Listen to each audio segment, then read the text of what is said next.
First, let's start from scratch by importing our video and audio files into Shotcut. Make sure you are on the editing layout.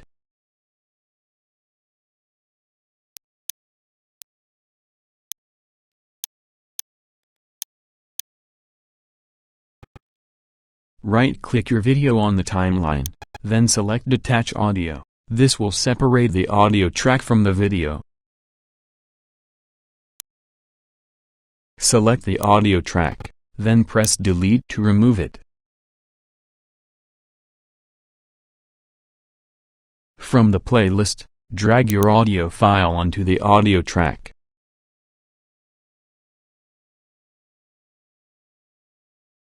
Decrease the timeline view so the whole audio will be visible.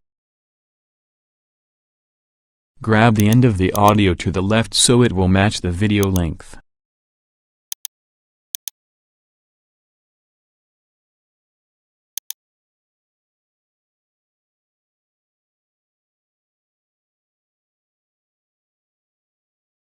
All done.